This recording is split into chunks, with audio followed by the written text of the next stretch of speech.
Hi friends, ಎಲ್ಲರಿಗೂ ನಮಸ್ಕಾರ. ನಾನು ಗಣೇಶ್ ಪಾಟೀಲ್. ಇವತ್ತಿನ ಈ ವಿಡಿಯೋದಲ್ಲಿ 1913ನಲ್ಲಿ ನಡೆದಂತಹ ಲಾಲ್ಮನ್ ಶುಕ್ಲಾ ವರ್ಸಸ್ ಗೌರಿ ದತ್ತ ಈ ಕೇಸ್ನ ಬಗ್ಗೆ ಸ್ಟಡಿ ಮಾಡೋಣ. ಈ ಕೇಸ್ ಕಾಂಟ್ರಾಕ್ಟ್ ಲಾಸ್ಗೆ ಸಂಬಂಧಪಟ್ಟಂತಹ ಕೇಸ್ ಆಗಿದೆ. ಈ ಕೇಸ್ನಲ್ಲಿ ಬರುವಂತಹ ಇಂಪಾರ್ಟೆಂಟ್ ಫ್ಯಾಕ್ಟ್ಸ್ ಗಳನ್ನ ನೋಡೋದಾದ್ರೆ, ಈ ಕೇಸ್ನಲ್ಲಿ ಎ ಎನ್ನುವಂತಹ ವ್ಯಕ್ತಿ ಓನರ್ ಆಗಿರ್ತಾನೆ. ಅವನಿಗೆ ಬಿ ಎನ್ನುವ ಸರ್ವೆಂಟ್ ಇರ್ತಾನೆ.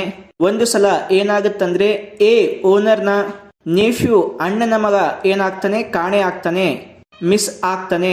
ಆಗ ಏನ್ ಮಾಡ್ತಾನೆ, ತನ್ನ ಸರ್ವೆಂಟ್ ಆದಂತಹ ಬಿ ಅನ್ನ ತನ್ನ ನೇಫ್ಯೂ ಅನ್ನ ಹುಡ್ಕೊಂಡು ಬರೋದಕ್ಕೆ ಅವನನ್ನ ಕಳಿಸ್ತಾನೆ. ಆಗ ಬಿ ಸರ್ವೆಂಟ್ ಆದಂತಹ ಬಿ ಏನ್ ಮಾಡ್ತಾನೆ, ನೇಫ್ಯೂ ಅನ್ನ ಹುಡ್ಕೋದಿಕ್ಕೆ ಹೋಗ್ತಾನೆ.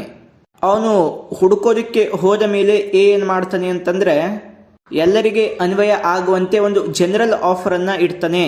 ಯಾರು ತನ್ನ ಸಹೋದರನ ಮಗ ನೇಫ್ಯೂ ಅನ್ನ ಹುಡುಕಿ ಕೊಡ್ತಾರೆ ಅಂತವ್ರಿಗೆ ₹500 ಬಹುಮಾನವನ್ನ ಕೊಡ್ತೇನೆ, ರಿವಾರ್ಡ್ ಅನ್ನ ಕೊಡ್ತೇನೆ ಅಂತೇಳಿ ಒಂದು ಜನರಲ್ ಆಫರ್ ಅನ್ನ ಇಡ್ತಾನೆ. ಈ ವಿಷಯ ಏನ ಸರ್ವೆಂಟ್ ಆದಂತಹ ಬಿಗೆ ಗೊತ್ತಿರೋದಿಲ್ಲ. ಆದ್ರೂ ಕೂಡ ಬಿ ಏನ್ ಮಾಡ್ತಾನೆ ಅಂತಂದ್ರೆ, ಏನ ಸಹೋದರ ಮಗನನ್ನ ಹುಡುಕಿಕೊಂಡು ತಂದು ಎಗೆ ಒಪ್ಪಿಸುತ್ತಾನೆ. ಆ ಸಮಯದಲ್ಲಿ ಬಿಗೆ ಅಂದ್ರೆ ಸರ್ವೆಂಟನಿಗೆ ಇದು ಅವನು ಎ ಮಾಡಿದಂತ ಆಫರ್ ಬಗ್ಗೆ ಗೊತ್ತಿರೋದಿಲ್ಲ, 500 ಬಹುಮಾನ ಕೊಡೋದರ ಬಗ್ಗೆ ಗೊತ್ತಿರೋದಿಲ್ಲ. ಆದ್ರೆ ನಂತರದಲ್ಲಿ ಯಾರೋ ಅವನಿಗೆ ಆ ಬಹುಮಾನದ ಬಗ್ಗೆ ತಿಳಿಸಿದಾಗ ಬಿ ಅನ್ನುವ ಸರ್ವೆಂಟ್ ಏನ್ ಮಾಡ್ತಾನೆ, ಎ ಹತ್ರ ಹೋಗಿ, ನಾವು ಮಗುವನ್ನ ಹುಡುಕಿ ಕೊಟ್ರೆ ₹500 ಬಹುಮಾನವನ್ನ ಕೊಡ್ತಾ ಅಂತ ಹೇಳಿದ್ರಿ, ನಾನು ನಿಮ್ಮ ಒಂದು ಆಫರ್ನ ಪ್ರಕಾರ ನಾನು ಹುಡುಕಿ ತಂದು ಕೊಟ್ಟಿದ್ದೇನೆ, ಅದಕ್ಕಾಗಿ ನೀವು ನನಗೆ ₹500 ಕೊಡ್ಬೇಕಂತೇಳಿ ಬೇಡ್ತಾನೆ. ಅದಕ್ಕೆ ಎ ಏನ್ ಮಾಡ್ತಾನೆ, ಕೊಡೋದಕ್ಕೆ ಒಪ್ಪೋದಿಲ್ಲ.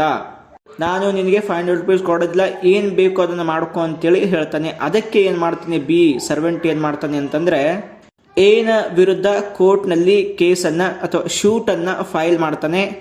ಇಲ್ಲಿ ಎ ಪ್ಲೇಂಟಿಫ್ ಆಗ್ತಾನೆ, ಪೆಟಿಷನರ್ ಆಗ್ತಾನೆ. ಇವನ ಪೆಟಿಷನ್ ನಲ್ಲಿ ಇವನ ಕಾಂಟೆನ್ಷನ್ ಏನಿರುತ್ತಂತಂದ್ರೆ, ಎ ಅನ್ನುವನು ಜನರಲ್ ಆಫರ್ ಮಾಡಿದ್ನು, ಮಗುವನ್ನ ಹುಡುಕಿ ಕೊಟ್ರೆ ₹500 ಕೊಡ್ತಾ ಅಂತ ಹೇಳಿದ್ನು, ಹುಡ್ಕೊಂಡು ಬಂದು ಕೊಟ್ಟರು ಕೂಡ ನನಗೆ ₹500 ಕೊಟ್ಟಿಲ್ಲ, ಒಂದು ರಿವಾರ್ಡ್ ಅನ್ನ ಕೊಟ್ಟಿಲ್ಲ, ಇದಕ್ಕೆ ನ್ಯಾಯವನ್ನು ಒದಗಿಸಿ ಕೊಡಬೇಕು ಅಂತೇಳಿ ಪೆಟಿಷನ್ ಅನ್ನ ಹಾಕಿರ್ತಾನೆ. ಪೆಟಿಷನರ್ ಮತ್ತು ಡಿಫೆಂಡೆಂಟ್ ಇವರಿಬ್ಬರ ಒಂದು ಆರ್ಗ್ಯುಮೆಂಟ್ಸ್ ಗಳಾಗ್ಲಿ ಕಾಂಟೆನ್ಷನ್ ಗಳನ್ನಾಗ್ಲಿ ಕೇಳಿಕೊಂಡಂತಹ ಕೋರ್ಟ್ ಏನ್ ಮಾಡುತ್ತೆ ಗೊತ್ತಾ, ಬಿ ಸರ್ವೆಂಟ್ ನ ಪೆಟಿಷನ್ ಅನ್ನ ಡಿಸ್ಮಿಸ್ ಮಾಡುತ್ತೆ. ಇಂಡಿಯನ್ ಕಾಂಟ್ರಾಕ್ಟ್ ಆಕ್ಟ್ 1872 ಪ್ರಕಾರ ನಿಮ್ಗೆ ರಿವಾರ್ಡ್ ಸಿಗೋದಿಲ್ಲ ಅಂತ ಹೇಳ್ತದೆ. ಕಾರಣ ಏನು ಅಂತಂದ್ರೆ, ಯಾವಾಗ್ಲೂ ಒಬ್ಬ ವ್ಯಕ್ತಿ ಒಂದು ಆಫರ್ ಅನ್ನ ಮಾಡಿದಾಗ ಅದು ಜನರಲ್ ಆಫರ್ ಆಗಿರ್ಲಿ ಅಥವಾ ಸ್ಪೆಸಿಫಿಕ್ ಆಫರ್ ಆಗಿರ್ಲಿ, ಆ ಆಫರ್ ನ ಬಗ್ಗೆ ಎದುರುಗಡೆ ಇರುವಂತಹ ವ್ಯಕ್ತಿಗೆ ನಾಲೆಜ್ ಇರಬೇಕು. ಆದ್ರೆ ಇಲ್ಲಿ ನಿಮ್ಮ ಓನರ್ ಏನ್ ಆಫರ್ ಮಾಡಿದ್ರು ಅದ್ರ ಬಗ್ಗೆ ನಿನ್ಗೆ ನಾಲೆಜ್ ಇರಲಿಲ್ಲ. ಯಾವಾಗ ಕಾಂಟ್ರಾಕ್ಟ್ ನಲ್ಲಿ ಆಫರ್ ನ ಬಗ್ಗೆ ನಾಲೆಜ್ ಇಲ್ಲ ಅಂತಂದಾಗ ಓನರ್ ಅನೌನ್ಸ್ ಮಾಡಿದಂತಹ ರಿವಾರ್ಡ್ ನಿನಗೆ ಸಿಗೋದಿಲ್ಲ ಅಂತೇಳಿ ಜಜ್ಮೆಂಟ್ ಅನ್ನ ಕೊಡಲಾಗ್ತದೆ. ಸ್ನೇಹಿತರೆ, ಈ ಕೇಸ್ ನಲ್ಲಿ ನಾವು ಏನ್ ಸ್ಟಡಿ ಮಾಡಬೇಕು ಅಂತಂದಾಗ, ಯಾವಾಗ್ಲೂ ಒಬ್ಬ ವ್ಯಕ್ತಿ ಒಂದು ಆಫರ್ ಅನ್ನ ಮಾಡ್ತಾನೆ ಅಂತಂದ್ರೆ ಆಫರ್ ನ ಬಗ್ಗೆ ಆಫರಿಗೆ ಸಂಪೂರ್ಣವಾದಂತಹ ನಾಲೆಜ್ ಇರಬೇಕು. ಆ ಆಫರ್ ಅನ್ನ ಅಕ್ಸೆಪ್ಟೆನ್ಸ್ ಮಾಡಬೇಕು ಅಂದಾಗ ಅಕ್ಸೆಪ್ಟೆನ್ಸ್ ಮಾಡಿದರ ಬಗ್ಗೆ ಆಫರ್ನ ಜೊತೆ ಕಮ್ಯುನಿಕೇಶನ್ ಮಾಡಬೇಕು.